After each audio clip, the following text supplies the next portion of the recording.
pada Rasulullah kita bahas bagaimana Rasulullah itu memimpin. Bahkan beliau membuat sebuah konstitusi pertama dalam dunia Islam.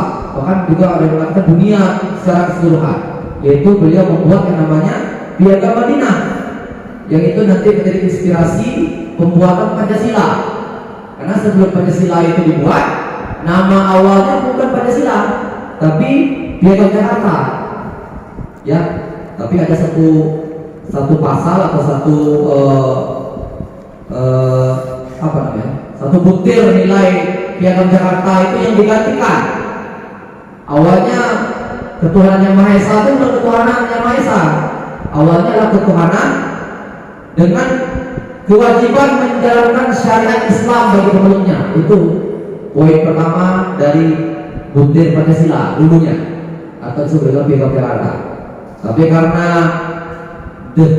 desakan dari berbagai pihak sehingga diganti menjadi ketuhanan yang Maha Esa. Nah, Rasulullah membuat Piagam Madinah itu apa tujuannya? Untuk menyatukan orang-orang yang ada di Madinah, kaum muslimin yang baru datang dari Mekah, itu dipersaudarakan, dan nanti orang-orang yang tinggal di daerah sana, yang orang-orang Yahudi dan Nasrani, itu pun juga nanti dibikin sebuah kesepakatan. Sama-sama kita berjuang untuk membela negara kita, yaitu negara Madinah. Nah, perang Badar. Ini mungkin kita pernah dengar ya, perang Badar ini perang yang besar pertama yang dialami sama kaum muslimin, karena perang ini adalah perang yang sebenarnya tidak disengaja, tidak sengaja. Pada pertemuan sebelumnya saya sudah jelaskan kenapa perang ini akan pecah. Ini saya ceritakan sebelumnya kenapa ini pecah dulu perangnya. Pada pertemuan sebelumnya saya sudah sedikit menjelaskan bahwasanya Mekah itu banyak sekali harta kaum muslimin yang tinggal di situ. Karena apa? Karena kaum muslimin kan pindah ke Madinah. Sehingga harta-harta kaum muslimin di Mekah ini ditinggalkan. Rumah mereka, ya, kemudian hewan ternak mereka, harta mereka. Kalau mereka mau bawa, nanti khawatir akan dicegat sama orang kafir Quraisy. Sehingga harta mereka ini ditinggalkan. Dan nanti orang-orang kafir Quraisy itu dikumpulkan semua harta kaum muslimin yang tinggal itu, dan nanti mereka akan jual, dan semua harta itu nanti akan dibagi-bagikan untuk orang-orang kafir Quraisy. Nah, itu pertama nanti. Nah, ketika harta telah dikumpulkan, maka diutuslah seorang yang nanti akan menjadi pemimpin pasukan untuk menjual harta-harta kaum muslimin ini, dipimpin oleh namanya Abu Sufyan. Abu Sufyan waktu itu belum masuk Islam. Nanti dia masuk Islam. Abu Sufyan membawa harta milik kaum muslimin ini berangkat ke negeri Syam, Mekah, Madinah, Syam.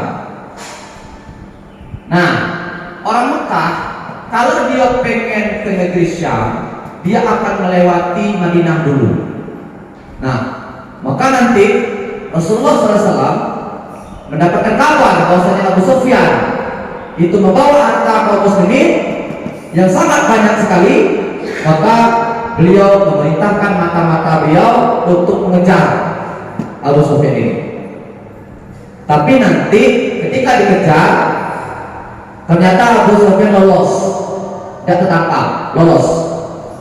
Nah, dan nanti Rasulullah menerima informasi, wahai Rasulullah, pasukan Abu Sufyan yang membawa harta kita itu banyak sekali, itu sudah lolos, kita gagal. Jadi seperti apa? Kita cegat nanti pas mereka mau balik lagi. Nah itu, oke. Maka diprediksi sama Rasulullah itu kemungkinan mereka akan lewat lagi di sekitar Madinah itu di tahun 2 Hijriah bulan Ramadan. Nah kemungkinan ini, dan sekitaran 10-an atau pokoknya sekitar awal atau pertengahan Ramadan itu nanti akan lewat. Nah, itu yang pertama ya. Kenapa nanti kaum muslimin itu akan keluar membawa pasukan? Karena intinya pengen mencegah ini. Terus alasan yang kedua, kenapa perang Badar terpecah? Karena ketika kaum muslimin itu pindah ke Madinah, kan mereka kan pindah ke Madinah karena apa? Karena mereka ingin menyelamatkan agama mereka. Mereka ingin bisa ibadah lebih khusyuk, tidak lagi diganggu sama orang kafir Quraisy. Mereka ingin terus meningkatkan iman mereka, ya salat mereka ada lagi yang mengganggu mereka, lempari mereka, mencaci mereka. Maka mereka pindah ke Madinah. Dia tidak ada lagi yang mengganggu mereka. Tapi ternyata orang-orang Mekah masih sering dia nyerang-nyerang orang Madinah nih. Masih sering dia nyerang-nyerang kaum muslimin di Madinah nih. Sesekali pasukan datang dari Mekah, oh lempar-lempar panah, habis itu pergi. Jadi kayak ngancam gitu, kayak ngancam.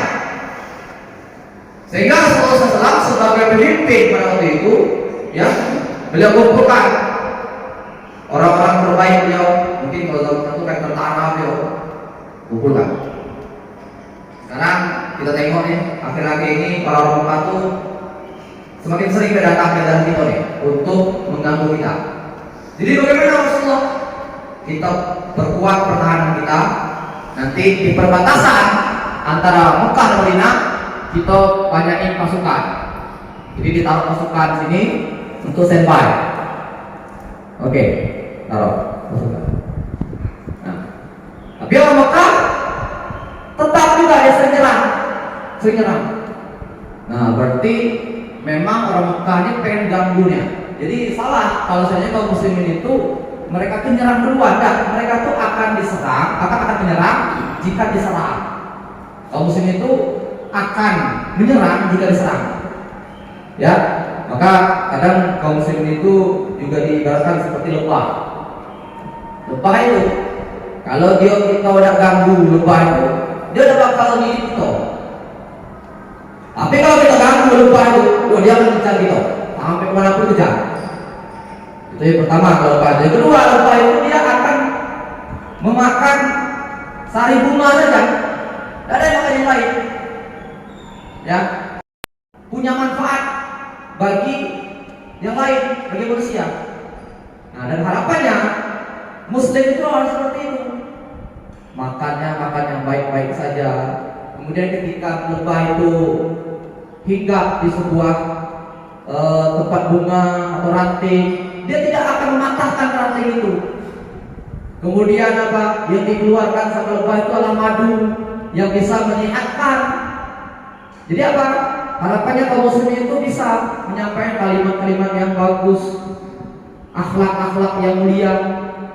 Apalagi lebah itu kalau diganggu baru menyerang. Jadi kalau kita jangan bikin masalah dulu. Nah, itu hikmah dari kaum muslimin itu ibarat lebah. Dan lebah juga kreatif. Susunan rumah yang seperti ini, rapinya, ya. Padahal dia lebah bisa dibikin seperti ini bentuk rumah yang pas. Kenapa? Kalau seandainya kotak, kalau kotak itu tidak bisa bikin sebanyak ini. Tapi karena seperti ini bentuknya sehingga bisa banyak sekali lebah itu di dalam. Nah, ini konstrukturnya bagus nih. Nah, seperti itu. Jadi kaum muslimin itu karena sering juga diserang, orang Madinah sering serang sama Mekah, maka Rasulullah sering kali mengutus beberapa pasukan untuk berada di perbatasan. Nah, kenapa bisa ketahuan ada Abu Sufyan bawa pasukan tadi? Nah, karena Rasulullah sudah mulai nih naruh pasukan di perbatasan. Bahkan beliau juga kerjasama nih diplomasi dengan kabilah-kabilah yang di perbatasan. Kita kerjasama ya. Nanti kita sama-sama berdua dan kami akan siap menjamin keselamatan kalian. Nah, kerjasama sini. Nah, Rasulullah tahu bahwasanya Abu Sufyan ini membawa harta kaum muslimin yang tinggalkan itu, jadi karena banyak sekali kaum muslimin yang ditaruh di perbatasan, banyak. Nah, ketahuan, dikejar, ternyata gagal. Nah, maka kita lanjut kisahnya. Lalu sekitar belasan Ramadan, nah ini perlu diketahui nih, Kaum muslimin itu pertama kali berpuasa itu di tahun 2 Hijriah. Pas perang Badar itu kaum muslimin itu pertama kali puasa. Zakat itu juga. Dan lebaran Idul Fitri itu juga mulai di tahun 2 Hijriah. Nah, di tahun 2 Hijriah ini banyak kejadian-kejadian. Termasuk pemindahan kiblat. Jadi dulu kan kaum muslimin itu sholat itu ngadap ke Palestina. Ngadap ke Palestina. Nah, nanti di tahun 2 Hijriah ini lah Rasulullah mendapatkan wahyu untuk memindahkan kiblat. Tahun 2 Hijriah. Ya. Nah, maka setelah Rasulullah itu pernah memperkirakan Abu Sufyan itu akan datang di sekitaran Ramadan pertengahan, maka dia memerintahkan ada orang yang untuk menuju ke tempat yang kemungkinan Abu Sufyan ini akan lewat. Nah, jadi ini saya gambarkan ini Madinah, di sini adalah Mekah. Nah, kemungkinan mereka itu akan lewat di sini, kata Rasulullah. Disinilah namanya Badar. Nah, lalu Rasulullah mengutus 2 orang, namanya Tolha dan Sa'id bin Sa'id. Diperintahkan untuk ngecek sini. Ada enggak Abu Sufyan itu lewat? Nah, ngecek. Hari pertama ada ketemu, kali lagi. Hari berikutnya nanti lagi. Nah, sampai satu titik mereka berdua tuh nengok pasukan banyak sekali, dipimpin sama Abu Sufyan. Banyaknya gimana? Abu Sufyan ini membawa 1000 onta. Itu isinya tuh harta kaum muslimin semua itu. Maka wajar nanti Rasulullah diutus untuk mengejar pasukan Abu Sufyan ini, karena memang harta yang dibawa itu harta di kaum muslimin. Memang berhak kaum muslimin itu untuk mengambil harta itu. Ya, Abu Sufyan membawa 1000 onta, tapi yang menjaga onta itu cuma 40 orang, lebih kurang 40 orang. Nah, sehingga Pak Tolha tadi dan saya itu langsung berangkat ke Madinah. Berangkat ke Madinah, ngasih tahu sama Rasulullah, "Ya Rasulullah, Abu Sufyan lewat Rasulullah. Dia akan lewat di Badar ini." Jadi apa yang mereka bawa? Ini Rasulullah, 1000 ekor onta, tapi yang menarik mereka cuma membawa 40 orang yang mengawal mereka. Ini momen yang tepat untuk kita ambil harta kita kembali. Oh, maka apa? Rasulullah mengajak kaum muslimin. Tapi ini tidak kewajiban, cuma ngajak saja. Karena jumlahnya juga 40 orang. Tujuan mereka bukan untuk perang, cuma untuk mengambil harta mereka saja. Maka dia ajak, ayo kaum muslimin, siapa yang mau berangkat untuk menghadang pasukannya Abu Sufyan? Maka kumpullah kaum muslimin itu. Lebih kurang sekitar 313 pasukan kaum muslimin. Dan juga pendapat yang mengatakan sampai 317. Nah, sekitar sinilah. Pokoknya 300-an. Yang mudah kita ingatnya 300-an kaum muslimin itu berkumpul. Dan mereka nanti akan berangkat ke Badar ini. Sementara Abu Sufyan ini karena dia pemimpin kafilah dagang tadi, kita bayangkan 1000 onta itu ibaratnya itu kayak 1000 mobil batu bara aku lewat. Ramainya gitu kan. Maka tentu Abu Sufyan sangat hati-hati. Maka sebelum kafilah dagang yang banyak ini tadi lewat di Badar, Abu Sufyan itu udah duluan berangkat ke sini. Dia ngecek. Kalau seandainya bahaya, maka rute perjalanan dipindahkan. Kalau seandainya aman, lanjut. Maka Abu Sufyan duluan dia. Setelah dia duluan, ternyata dia melihat apa? Ada orang di situ. Ditanya, "Pak, ada nengok orang-orang yang mencurigakan tak di daerah sini tadi?" Mencurigakan siapa ya? Nah, ada sih Pak ya. Tapi tadi ada 2 orang. Kenapa dia? Tidak tahu, dia tadi tegak-tegak nengok-nengok kejauhan dan dia pergi lagi. Hah? Di mana dia? Di situ Pak. Nah ternyata itu orang yang jadi dua orang ini jadi Talha, Ubaidillah dan saksi-saksi tadi. Maka apa? Abu Sufyan adalah di sini dia dari standby kan, tegak di sini. Langsung Abu Sufyan pergi ke sini. Di situ dia melihat, dia cek ternyata ada yang ditinggalkan. Memang kalau dalam harta itu yang ditinggalkan, tapi di situ ada kotoran onta mereka ini. Ontanya terhadap ini, ada kotoran onta itu. Diceknya sampai dikorek-koreknya kotoran onta itu untuk ngecek ada petunjuk tidak. Dan ternyata di kotoran onta itu ada biji korma. Ada biji korma. Dan di Madinah mungkin sudah pernah umroh tuh banyak kormanya. Dan ontanya orang Madinah biasanya mereka juga sering makan korma itu. Sehingga Abu Sufyan menyimpulkan, woi ini mata-matanya Muhammad nih, mata-matanya dari Madinah nih. Maka Abu Sufyan langsung pulang, berangkat lagi ke tempat pasukannya tadi yang lagi istirahat. Dia bilang, kita jangan lewat di situ, karena Muhammad itu sudah memata-matai kita. Jadi gimana? Kita pindah rute. Jadi Abu Sufyan mencari rute yang agak jauh lagi ke sini. Sini dia bisa nyampe ke Mekah. Nah, nanti sebelum Abu Sufyan ini berangkat, dia mengutus seseorang. Nama itu Damdam bin Amr ya. Damdam bin Amr diutus sama Abu Sufyan untuk ngasih tahu sama orang Mekah, tolong kami butuh bantuan. Ya, kalau kalian ingin selamat harta-harta ini, dan nanti kita akan disuruh bagi-bagikan, tolong selamatkan kami. Maka Damdam bin Amr ini datang nanti ke Mekah, nyampe ke Mekah itu sebelum dia nyampe Mekah, onta yang dibawa itu ditebas. Habis itu darah-darahnya itu ditaruh ke kajun. Dikasih tahu dia sama warga Mekah, tolong kami. Nah, orang yang nengok tadi nengok, wah ini bukannya rombongannya Abu Sufyan tadi. Tolong kami. Karena bajunya lah banyak darah tadi. Ya, dibilang ada apa? Ketika yang rame sudah kumpul rame, baru dibilang, Muhammad menyerah. Harta kita diambil dia, Muhammad menyerah. Nah, jadi diprovokasi biar orang-orang datang, ya. Muhammad datang, menyerang kami. Kalau kalian ingin harta kalian selamat, tolong kami. Sehingga apa?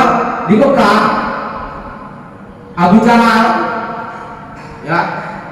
Jahal ini mimpin pasukan. Ayo orang Mekah, kita kumpul, kita selamatkan Abu Sufyan dan kawan-kawannya. Harta kita diambil nanti, kumpul. Maka nanti Abu Jahal dan kawan-kawannya berhasil mengumpulkan pasukan sekitar 1.300 pasukan. Awalnya 1.300, tapi nanti ada yang mundur. 1.300 muncul, dikumpulkan. Ayo kita berangkat untuk menyelamatkan Abu Sufyan. Gimana katanya? Di lembah Badar. Sehingga apa? Kaum muslimin datang ke Badar. Orang-orang Mekah, pimpinan Abu Jahal datang ke Badar. Abu Sufyan cari jalan lain. Jadi mereka orang-orang Madinah, pasukan kaum muslim ini, rencana awalnya datang ke perang, bahkan bawa senjata sedikit. Kudo yang dibawa cuma 2. Nih, jadi pasukan ini 3 ini yang membawa kuda itu cuma 2 orang.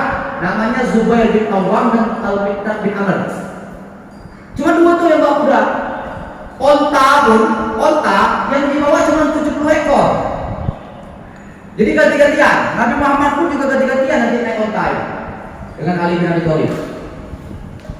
Jadi tak ada hero bakal ketemu sama pasukan 1.000 pasukan ini nanti lewat. Nah, sehingga apa? Berangkat, kaum muslimin berangkat ke Badar, orang Mekah berangkat ke Badar. Abu Sufyan berangkat ke Mekah lewat jalan lain. Nah, setelah itu maka Rasulullah SAW mau nyampe di Badar ini, mau nyampe di Badar ini, maka beliau berhenti, stop di sini. Maka nanti beliau melakukan aktivitas mata-mata. Sebalik mata-mata. Nah, sehingga nanti Rasulullah memata-matai bersama Abu Bakar. Di sekitar Badar itu, jadi berita 1000 ini nak datang ke Badar ini, ada yang tersebar luas, ada banyak, 1000 banyak itu. Adalah nanti bapak-bapak ya tinggal itu sekitar sini lah di Badar ini, tinggal sini. Maka Rasulullah datang ke tempat bapak itu. Nanya, Pak, boleh nanya nggak Pak? Nah ini kalimat percakapan Rasul itu bagus juga nih, karena strategi dia ngomong. Pak, kira-kira Pak, ada nggak nengok pasukan yang lewat tadi? Oh, pasukan yang mana ya? Pasukannya Abu Jahal maksud kau? Rasulullah bingung. Hah? Kok pasukannya Abu Jahal? Karena yang dibayangannya kaum muslimin, mereka tuh akan nangkap pasukan Abu Sufyan. Tapi yang bapak ini bilang pasukannya Abu Jahal. Disitulah Rasulullah tahu, berarti ada pasukan lain yang akan nyerang kita. Nah, maksud apa seperti apa? Nah, tapi tunggu dulu kata bapak tadi. Kasih tahu dulu nih, kalian dari mana? Karena apa? Dia khawatir kayak salah ngasih info, kena dia. Salah ngasih info kena dia nih. Maka bapak tadi bilang, tunggu dulu, kamu nih dari pihak mana? Kamu nih dari pihak Muhammad atau pihaknya orang Mekah, Abu Jahal? Nah Rasulullah ini karena dia politisi, ngomongnya seperti ini. Udah Pak, bapak sampaikan dulu, nanti kan kasih tahu lah. Tidak kasih tahu dulu, Anda dari mana? Dan nanti kami kasih tahu. Yang aman. Oke ya, jadi ya, siap. Maka dikasih tahu sama bapak tadi.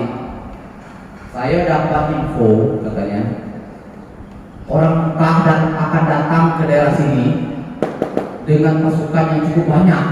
Banyaknya berapa Pak? Saya tidak tahu. Karena waktu itu kan ada WA, ada kasih tahu berapa jumlah pasukan. Pokoknya dia banyak. Banyak. Berapa nih banyak kan? Oh, terus apa lagi yang kau tahu Pak? Yo, yang saya tahu mereka sudah berangkat. Hah? Sudah berangkat. Oh, ini gawat nih kata Rasulullah. Terus apa lagi yang kau tahu Pak?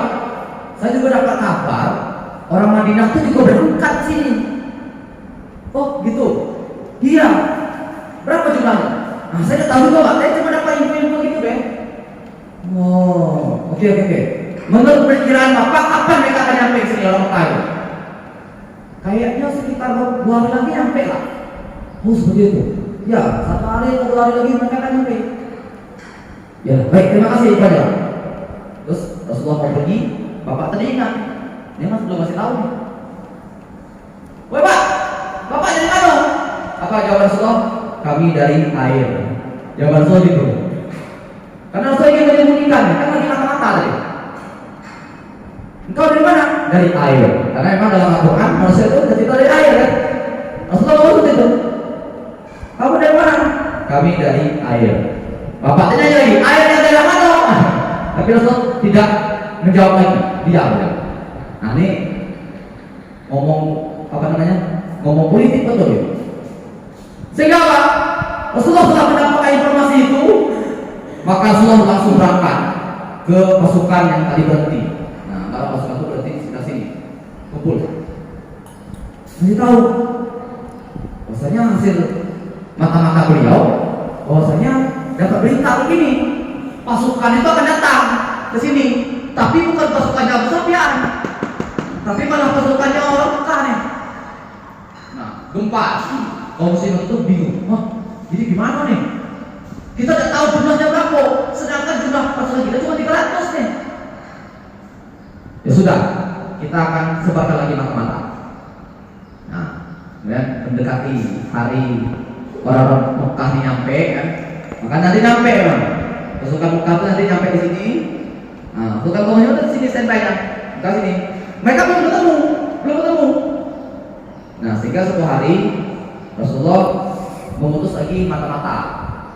Waktu itu ada 3 orang, ada Ali bin Abi Thalib, Ada Zubair bin Awam dan juga Sa'ad bin Abi Waqqas, berangkat 3 orang. Nyari-nyari informasi. Nah, di sini ada kejadian menarik. Kan pasukannya nggak nyampe nih. Kalau pasukannya banyak, tentu mereka tuh akan mau masak. Kayak orang berpermah. Udah mendirikan tenda, kan? Maka ada yang tugas nyari air, ada yang tugas bikin dari tenda, ya, tugas bikin apa itu kan. Nah, maka nanti ada petugas orang Mekah ini yang mau ngambil air. Pergilah mereka mendekat kepada ini, mau ngambil air. Nah, mata-matanya Rasulullah, Ali juga dan Sa'ad tadi nengok orang. Ini gombel nih, beda nih. Ya, dibawa, ditahan, diikat, bawa. Kenapa? Mencurigakan. Masa ngambil air pakai pakaian perang? Mencurigakan. Ini jangan-jangan orang Mekah nih. Dibawa masuk sekap. Masuk tahu, betul dibawa langsung ke hadapan Rasulullah. Rasulullah belum datang, mereka nanya terus, terus. Kamu dari Mekah ya? Kamu pasukannya Abu Sufyan ya? Tidak. Kamu dia mau kasih tahu. Kamu dari mana nih? Dari Mekah atau dari Abu Sufyan? Saya mau kasih tahu. Dihubungi, ayo mau kasih tahu. Tidak mau, saya mau kasih tahu. Kamu dari Mekah ya? Ya, saya dari Mekah. Abu Sufyan atau Abu Jahal? Saya mau kasih tahu. Ya, baik. Maka Rasulullah datang. Nah, Rasulullah cerdas nih. Memang sosok pemimpin. Beliau ganti pertanyaan beliau dengan bilang, kamu dari Mekah ya? Jumlah kamu berapa? Kamu sekarang lokasi kamu sembunyi sama di mana nih? Orang tidak mau kasih tahu. Rasulullah datang. Coba lihat bagaimana Rasulullah ditanya. Engkau dari Mekah? Iya. Oke, nggak apa-apa. Saya yakin engkau dari Mekah. Karena orang Abu Sufyan juga dari Mekah. Mereka ini masih nanya, yang ditangkap tadi itu apakah bagian dari Abu Sufyan ataukah orang yang dibawa sama Abu Jahal ini? Ya, oke, nggak apa-apa. Engkau yakin? Kami yakin engkau dari Mekah. Kemudian pertanyaan saya yang kedua, Rasulullah. Kalian sekarang tinggal di mana? Lokasi kalian bersembunyi di sekitar itu, di balik bukit itu. Oke, berapa jumlah kalian? Nggak mau kasih tahu. Oke, kalau gitu berapa jumlah onta yang kalian sembelih? Nah, gitu biasanya. Berapa jumlah ekor onta yang kalian sembelih? Kan ketika mereka istirahat, kan mereka itu bakal makan malam tuh, makan malam, ya kan, untuk persiapan perang. Maka mereka makan itu ya onta aja sebenarnya. Itu digoreng, digertak, gitu. Nah, bikin, diolah. Maka Rasul nanya, berapa ekor onta yang kalian sembelih? Orang yang tadi tersekap tadi mikir, ini kan pertanyaan yang biasa ya kan. Tapi Rasulullah cerdas sih. Maka Rasul jawab, sekitar 9 atau 10 lah kami sembelih ya. Oh, seperti itu. Ya. Siapa saja yang tokoh yang datang? Disebutkan. Ini ada Abu Jahal situ, ada Umayyah bin Khalaf, ada Uqbah bin Rabi'ah, ada Syaibah bin Rabi'ah, ada Awal bin Uqbah, dan sebagainya, disebutin semuanya. Maka Rasulullah mengatakan, wahai orang muslimin, ini adalah pasukannya Abu Jahal, dan mereka telah datang kepada kita dengan pimpinan-pimpinan mereka. Jadi apa? Memang orang Mekah ini memang niat menghancurkan Islam pada hari ini. Kenapa? Terbukti nanti pasukan Abu Jahal ini, para tokoh-tokoh daerah itu berangkat semuanya, kecuali ada seorang namanya Abu Lahab. Nah, ingat yang pertama dulu ya, sama Rasulullah itu, yang beliau tidak mau menerima Islam. Dia yang ikut. Wow, dioloi. Jadi pas sebelum berangkat itu, ayo Abu Lahab berangkat. Engkau memusuhi Islam kan? Engkau membenci kan dengan perlahan itu Muhammad itu? Saya tidak mau lah, saya sakit. Itu banyak alasan. Nah, sempat juga satu orang itu namanya Umayyah bin Khalaf, sempat ada itu juga. Nah, tapi orang-orang kawan-kawan dia ini pada pulang dikasihnya pakaian perempuan ke Umayyah bin Khalaf. Nih, apa maksud kau pakai baju itu kalau kau berangkat perang? Cemen. Wow, udah bisa itu. Wah, karena panas kan berangkat ya Pak. Nah itu lumayan kalau gara-gara kawannya ngasih pakaian perempuan ke Rio, nih pakai baju ini baru berangkat perang. Oh, panas berangkat. Nah, tadi saya sudah bilang awalnya 1.300, yang berangkat itu 1.300 dari Mekah. Nah, nanti sebelum mereka nyampe ke sini, Abu Sufyan kan lewat di sini nih, lewat di sini nih. Orang ini kan belum tahu nih, orang Mekah yang tadi 1.000 yang 1.300 belum tahu kalau Abu Sufyan sudah nyari jalan lain. Maka Abu Sufyan cari jalan lain. Setelah mereka agak jauh, agak nyaman, maka dikasih tahu sama orang pasukan ini yang mau berangkat ya. Kami sudah lolos, kata dia. Kalau kalian mau mundur ke belakang tidak apa-apa, karena harta-harta kita lolos semuanya, aman. Kita ada bakal perang. Kami aman kok. Oke, dapat informasi pasukan yang bawa harta tadi udah lolos nih, tidak perlu lagi perang. Maka Abu Jahal dan kawan-kawan dapat informasi itu. Oh apa ada? Ini kita dapat berita pasukannya Abu Sufyan ini udah lolos nih, lah dapat jalan lain. Jadi gimana nih menurut Bapak? Maju terus. Hari ini kita putuskan untuk mengalahkan Muhammad. Lalu beberapa orang mengatakan, oh udah begitu. Tujuan kita tadi di awal menyelamatin Abu Sufyan, bukan menyerang Muhammad. Oh tidak, ini kesempatan kita menghancurkan Islam biar dia tidak bisa tumbuh lagi. Berdebat, akhirnya apa? Pecah. Dari 1.300 tadi, 300 orang mundur, yang berangkat 1.000 orang. Nah, maka yang tinggal sini adalah 1.000 orang, sehingga cocok dengan informasi tawanan tadi. Dia bilang dia setiap hari menyembelih 10 ekor onta. Rasulullah langsung memperkirakan satu ekor onta itu bisa dimakan untuk 100 orang. Kalau 10 berarti kali jadinya 1.000 orang. Berarti pasukan yang akan dihadapi sama kaum muslimin 1.000 orang. Nah, maka sampailah informasi ini, lalu si tawanan tadi ditahan. Dan mungkin orang itu bingung, mana nih ayat yang diberatkan yang masak nih kan? Tidak dapat. Sementara kaum muslimin nggak dapat informasi seperti itu, dikumpulkan sama Rasulullah, kumpulkan semuanya, langkah semuanya kumpul semuanya, sekitar 300.000 kumpul semuanya.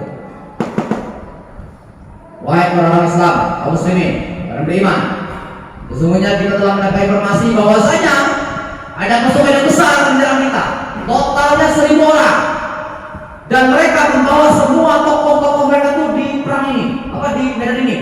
Ada Abu Jahal, sebutkan sama tawanan tadi kan, ada Abu Jahal, ada Umayyah, ada Uqbah, dan lain sebagainya. Orang-orang yang sering mengganggu Rasulullah dulu itu datang semua, kecuali Abu Lahab tadi. Dia tidak mau, banyak alasan.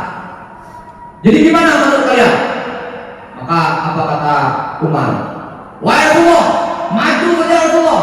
Kami siap untuk mengengkau Rasulullah. Oke, pendapat yang bagus. Silakan, ada lagi yang mau berpendapat? Maka berdiri lagi Abu Bakar, wahai Rasulullah, kami siap akan mengengkau Rasulullah. Oke, pendapat yang bagus. Ada lagi? Berdiri lagi Al-Miqdad bin Amr, wahai Rasulullah, apapun yang terjadi kami siap untuk menolong. Tidak apa-apa lah, kita mati sini, yang penting kita menang atau syahid. Oke, bagus. Baik, silakan. Ada lagi pendapat?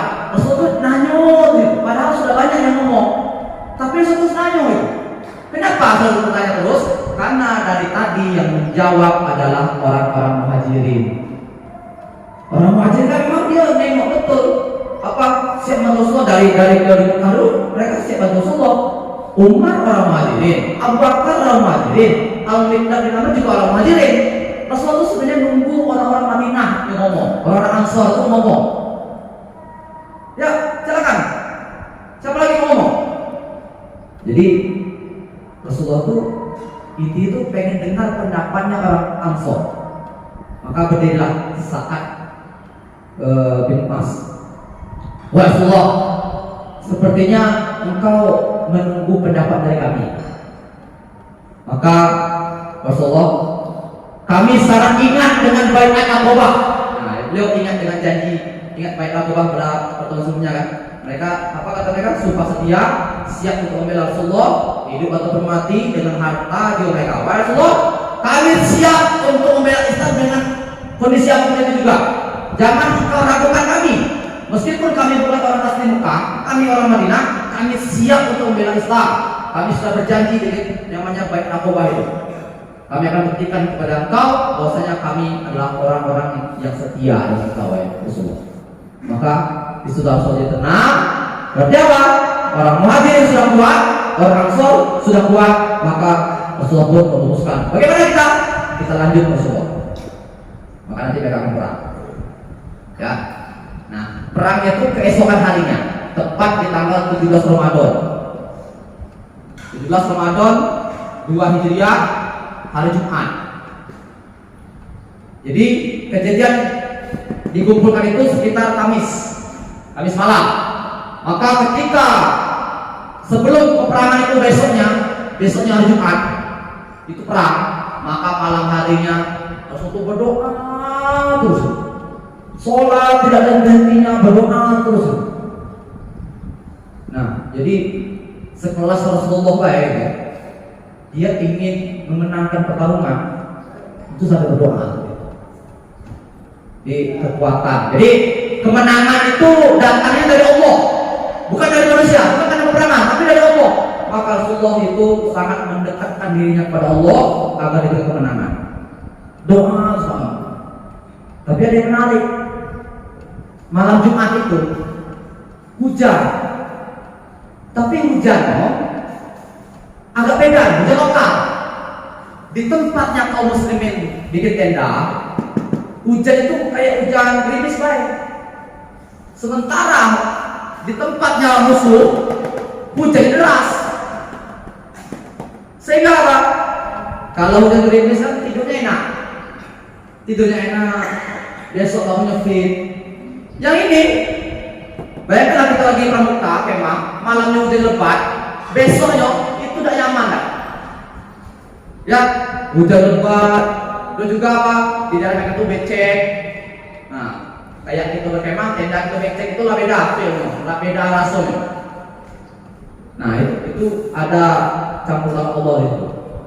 Ya, kita lanjut. Maka keesokan harinya Rasulullah ngumpulin pasukan, Basit. Namanya urus. Nanti ada seorang sahabat, saya lupa namanya. Sengaja dia tidak mau lurus itu. Rasulullah bilang, ayo silakan mundur. Dia tidak mau mundur, tetap di situ. Mundur. Saya juga kan. Rasulullah kan pakai megang kayak tongkat gitu. Ayo mundur. Apa kata tadi? Rasulullah, engkau kuat sekali mukul saya. Padahal Rasulullah sudah kuat. Tapi bisa toh, saya pengen balas Rasulullah. Saya pengen balas. Nah, kan? Rasulullah, udah bisa saya mau balas. Rasulullah pukul saya tadi. Maka Rasulullah bilang, tidak apa pada pukul saya. Sehingga apa? Kata dia ini tidak pakai baju. Saya pakai baju Rasulullah. Kau juga harusnya itu. Maka Rasulullah buka pakaiannya. Ternyata itu modus biar dia bisa menurut Nabi. Nah, menurut Nabi sehingga antara tubuh dia dengan tubuh Nabi itu bersentuhan. Baru dia bilang Rasulullah, semoga kalau saja nanti aku meninggal dunia pada hari ini, aku telah bersentuhan tubuh dengan kau Rasulullah. Wah, itu modusnya. Saya lupa nama sahabat itu. Maka apa dikumpulkan Rasulullah SAW, diperkuat, dikasih motivasi, dikasih ayat-ayat Al-Quran, disampaikan cerita-cerita kaum muslimin yang dulu menang, ya kisah-kisah Nabi terdahulu yang menang, semangat ya. Maka mereka siap untuk berperang. Sementara di pasukannya musuh juga seperti itu, dikumpulin semuanya, kumpulin, ya, dan mereka siap berperang. Nah, ini ada cerita menarik. Jadi di badan itu ada mata air seperti ini katanya, bisa. Nah ini pasukan muslimin itu di sini. Nah ini pasukan muslimin di sini awalnya. Orang-orang Madinah itu apa orang-orang Mekah di sini. Ya, orang-orang Quraisy. Dia ke sini. Maka masuk ke luka. Bismillah kira-kira. Nah ini. Nah, mereka agak jauh nih. Maka kaum muslimin itu berangkat. Ayo kita berangkat duluan. Berangkat duluan untuk ke sebuah lapangan yang luas untuk perang. Berangkat. Rasulullah awalnya standby di sini. Maka nanti ada seorang sahabat namanya Al-Hubab bin Al-Munzir. Al-Hubab bin Al-Munzir nanya sama Rasulullah, Rasulullah, kenapa kita mesti berhenti di sini, Rasulullah? Apakah itu perintah Allah atau strategi engkau? Apa kata Rasulullah? Ini bukan wahyu dari Allah, tapi ini strategi saya. Jadi masih bisa dikoreksi kalau ada masukan. Oh, maka apa kata Al-Munzir? Rasulullah, saran saya. Orang-orang itu kalau perang pasti dia butuh logistik juga, pasti dia butuh minum dan sebagainya. Kan pasukannya datang dari jauh nih, dari Mekah nih. Saya yakin dia akan kekurangan air nantinya. Jadi gimana menurut kau? Rasulullah, gimana kalau kita kuasai dari sini? Mata airnya kita kuasai, ini kita timbun, ya nanti mata air ini kita timbun, tuh. Gitu kan? Nah, ini kita standby sini deh. Sini. Tapi ini kita kuasai. Jadi sebelum ditimbun, air yang ini kita alirkan ke sini, sehingga di sini sumbernya jadi banyak airnya. Yang ini kita biarin, tapi kita ambil dikit ya. Tapi kita tinggal setengah. Tujuannya apa? Ketika pasukan datang nanti, saya yakin mereka akan kehausan. Pasti mereka butuh air. Jadi gimana? Ketika pasukan datang, mereka butuh air, mereka nengok ada sumur di sini, maka mereka akan berebutan ke sini. Di sebelah kita akan serang mereka. Wah, ini sangat keren ya. Mantap juga saya itu. Ya. Karena peperangan itu, politik itu strategi mainannya. Maka Bang, berangkat. Oh, muslimin berangkat sini. Tadi saya dari sini berangkat ke depan lagi. Ya, ini ditimbun, aliran air sini. Di sini dikit airnya. Nah, dan benar orang Mekah tidak datang. Beberapa kan ada juga yang berangnya jalan kaki, ada yang onta. Yang kehausannya itu ada jalan kaki. Haus gitu kan. Nah, pas mereka mendekat ke sini, kan mereka kondisinya di sini. Wah ini ada nunggu nih. Wah, mereka kabur langsung lari-larian di sini. Ternyata di situ mereka nengok tidak ada air. Dan nanti ada Hamzah, ya Hamzah yang cukup kuat orangnya, Hamzah bin Abdul Muthalib, langsung datang ke mereka tadi, langsung masuk, pak, ayo siapa yang berani? Diam semua orang tadi. Mereka lagi kehausan nih, nengok kejadian itu down. Belum perang mulai, belum pecah perang, dia nengok kawan-kawan itu tak terus itu. Woi, mata air dikuasai, masuk apa orang Mekah. Berapa? Kita kumpul lagi. Rame lagi mereka datang lagi rame-rame sampai berebut-rebutan dengan air. Nah, maka istilah nanti kaum muslimin datang rame-rame mencegah mereka banyak yang mati di sini. Belum perang jadi. Itu apa tujuannya? Untuk ngedot musuh. Nah, mata air telah dikuasai. Sehingga banyak yang kehausan. Lanjut. Setelah itu, biasanya kalau orang-orang perang zaman dulu tuh kan dimulai dengan duel dulu kan, 3 orang kan, berlaku dulu 3 orang. Maka apa? Kaum muslimin nanti sudah mulai maju, orang Mekah sudah mulai maju juga, sudah mulai berhadapan. Maka nanti ditanya, wahai Muhammad, panggil 3 orang yang paling kuat di antara kalian, kita berlaku dulu, duel dulu, baru kita mulai perang. Maka orang Mekah maju 3 orang. Satu namanya Utbah bin Rabi'ah, Syaibah bin Rabi'ah, Al-Walid bin Utbah. Nah, ini Utbah, Syaibah, adik kakak, Al-Walid bin Utbah, anak dia. Nah, ini satu keluarga langsung maju depan. Cuk. Ayo, siapa yang berani maju? Kamu sendiri maju. Awalnya maju 3 orang, tapi dari Ansor, dari orang Madinah. Orang Madinah ini sangat setia sekali. Maju 3 orang. Tak, maju 3 orang. Dan bilang, siapa kalian? Kami adalah orang Ansor. yang menolong Rasulullah SAW. Kami ada urusan dengan kalian. Kami ada urusan, pergi balik. Cari orang Mekah, panggil orang Mekah yang datang. Orang ini maunya orang asli Mekah yang masuk, maju depan. Maka Rasulullah ganti. Maka yang maju dari kaum muslimin adalah satu, Hamzah bin Abdul Muthalib yang tadi. Yang kedua, Ali bin Abi Thalib. Kemudian ini nanti Ali itu lawan ini. Ali itu nanti akan melawan Al-Walid. Yang kedua namanya Ubaidah bin Al-Haris, nanti ketemu sama Syaibah. Nah, nanti duel mereka. Duel kalau kita tengok di film-film lagi bukan perang dulu. Maju, lock. Utbah sama Hamzah perang sengit. Dan nanti apa? Utbah kakinya putus dan tewas. Ali bin Abi Thalib duel dengan Al-Walid bin Utbah. Kalau sengit, nanti ditompak juga apa? Ditusuk sama Ali, tewas juga. Nah, Ubaidah ini agak kesulitan. Ubaidah ini sebenarnya keluarga Nabi juga. Ubaidah bin Al-Haris bin Abdul Muthalib. Nah, ada hubungan kakek dengan Nabi. Kalau Hamzah jelas, Hamzah bin Abdul Muthalib. Kalau Ali bin Abu Thalib bin Abdul Muthalib. Nah, sama kakeknya, satu keluarga itu. Kalau musuh maju satu keluarga, ini juga maju satu keluarga, dia imbang. Maka apa?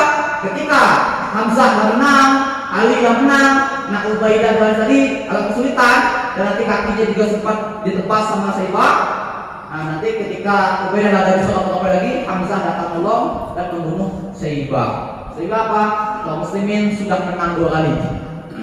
Sebelum perang terjadi, pertama mata air diambil, yang kedua orang-orang yang duel pertama kali sudah kalah. Oh, down.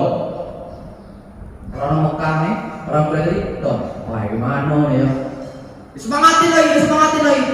Tahu apa ini cuma di awal ini. Nah ya, kayak Argentina kalah kan. Nah, di awal ini. Nah, disemangatin lagi. Nah, maka setelah peperangan selesai, perangnya langsung maju semua pasukan, maju semuanya 300 melawan 1000. Ini kalau menurut perhitungan kita nih, kalah ya sih, yang 300 kalah ya. Tapi tidak, ternyata Allah memberikan bantuan kepada mereka. Dalam sejarah disebutkan selama peperangan ini, ya, nanti Rasul itu dikasih tenda, dibikin tenda. Jadi Rasul tuh pengen maju juga, ya. Nah itu perang. Tapi nanti ada sahabat namanya Sa'ad bin Mu'az bilang, ya Sa'ad bin Mu'az bilang kan, Rasulullah, kau jangan maju Rasulullah. Kalau ibarat main catur kan, kalau raju juga maju, bahaya lah, cepat mati gitu. Maka apa kata sahabat tadi? Rasulullah, kau jangan maju. Jadi gimana? Saya mau memimpin mereka. Dan kami bikin tenda khusus. Engkau sama mereka instruksi dari situ. Dia nanti saya, Abu Bakar, ya Umar, standby di situ. Ketika ada instruksi, engkau kasih tahu sama kami, biar kami maju. Biar kami kasih tahu sama pasukan. Oke, maka Rasulullah di dalam tenda melihat. Nah, pimpinan pasukan di sini ada Hamzah di sini, ada siapa lagi? Banyak lagi sahabat-sahabat yang lain, maju semuanya perang. Dan Rasulullah tidak hanya melihat saja. Dalam sejarah sebelum Rasulullah sampai berdoa, doa terus. Nah ini terbukti kemenangan itu datang itu karena Allah, bukan karena peperangannya tadi. Berdoa. Dalam buku sejarah itu bukan sampai Rasulullah berdoa itu sampai jatuh selain beliau.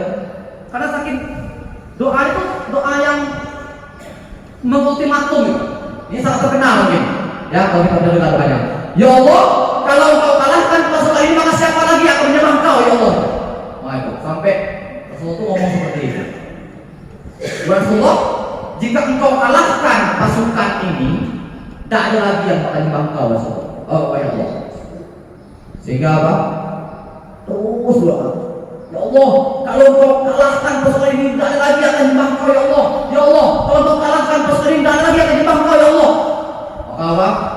Nanti turun malaikat yang bergelombang-gelombang. Itu diceritakan dalam Al-Quran. Turun malaikat banyak sekali dan akan menyerang orang-orang Mekah juga. Nah, tapi emang nanti banyak kejadian menarik di sini. Ya, banyak kejadian menarik. Ada yang dulu mereka termasuk orang yang kafir Quraisy, tapi nanti ketika mereka masuk Islam, mereka ceritakan, wih pas perang Badar kemarin itu luar biasa. Ya. Kenapa? Saya pernah nengok ada orang ya, ini dari golongan Quraisy, orang perang nih, kaum muslimin datang, tiba-tiba kepalanya langsung duluan. Apakah itu bantuan dari Tuhan kalian? Oh iya, itu adalah bantuan malaikat. Jadi malaikat itu datang juga perang di perang Badar itu. Dan nanti ada lagi perang bagaimana kaum muslimin itu banyak sekali kejadian menariknya, yang keren-kerennya. Bahkan Abu Jahal pimpinan ini dikalahkan sama anak-anak sekelas SMA sekarang. Usianya belasan tahun, 13 ke 14 tahun yang mengalahkan Abu Jahal. Ini menarik juga bagi saya. Nah, nanti kita akan lanjut di pertemuan berikutnya ya. Ini waktunya sudah habis, karena sudah tersedia kan. Nah, kita lanjutkan lagi besok itu bagaimana akhir dari perang Badar dan bagaimana dampak yang terjadi ketika kaum itu menang. Kita akan ceritakan pada pertemuan berikutnya. Ya, terima kasih atas perhatiannya. Semoga kita bisa mendapat pelajaran dari pelajaran ini. Sebelum kita tutup, kita doa terlebih dahulu. Alhamdulillah, Bismillahirrahmanirrahim. Bismillahirrahmanirrahim. Allahumma innaka ta'lamu anna hadhihi al-qulub qad ijtama'at 'ala mahabbatik wa taqwas 'ala ta'atik wa tawahat 'ala da'watik wa ta'ala masjid syukratik. Wa wasiqillahu rabbika wa bin subula wa ta'abin alladhi la yakhuf wa ashrah sadra bil faidi ibadihi wa jamil taquli 'alaihi wa ahliha bi ma'rifatik wa amif 'ala syahri fi sabili innaka ni'mal maula wa ni'man nasir. Allahumma amin. Rabbana zalamna anfusana wa lam taghfir lana wa tarhamna lanakunanna minal khasirin. Rabbana atina fid dunya hasanah wa fil akhirati hasanah wa qina adzabannar. Walhamdulillahi rabbil alamin. Demikianlah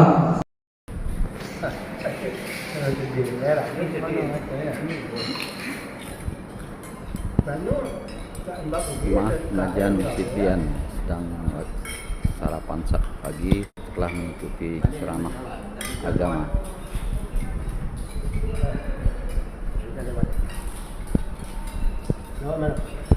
Jalan. Kalau ada yang kalau tawan makan dulu.